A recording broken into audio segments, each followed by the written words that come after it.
Stationery IAS అధికారి పూజా ఖేత్కర్ కేసులో కొత్త కోణాలు వెలుగులోకి వస్తున్నాయి. తాజాగా ఆమెపై మరిన్ని వివాదాస్పద వ్యవహారాలు బయటపడ్డాయి. చోరీ కేసులో పట్టుబడిన వ్యక్తిని విడుదల చేయాలంటూ ఓ పోలీసు ఉన్నతాధికారిని ఒత్తిడి చేశారు. దీనిపై సదరు పోలీసు అధికారి మహారాష్ట్ర ప్రభుత్వానికి ఫిర్యాదు చేశారు. దొంగతనం కేసులో అరెస్టైన ఈశ్వర్ ఉత్తరవాడే విడుదల చేయాలని మే 18న పన్వేల్ డీసీపీ వివేక్ పన్సారేకు ఖేత్కర్ ఫోన్ చేశారు. ఉత్తరవాడేపై వచ్చిన అభియోగాలు చిన్నవే కాబట్టి అతన్ని వదిలేయాలని చెప్పారు. అయితే కాల్ చేసింది ఐఏఎస్ అధికారా లేదా అన్న అనుమానం రావడంతో అతన్ని విడుదల చేయలేదని డీసీపీ వెల్లడించారు.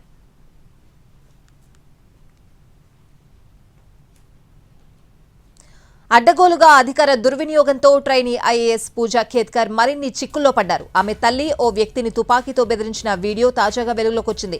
అందులో కొందరు గ్రామస్తులు ఆమె పిస్తోల్తో బెదిరిస్తున్నట్లు స్పష్టంగా కనిపిస్తోంది.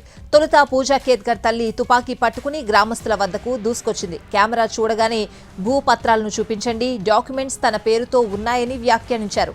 భూపత్రాలు కేసు కోర్టులో ఉన్నాయని జవాబిచ్చాడు. కోర్టు ఆర్డర్ చూపించాలని, నిబంధనల గురించి తనకు చెప్పవద్దని ఆమె హెచ్చరించారు.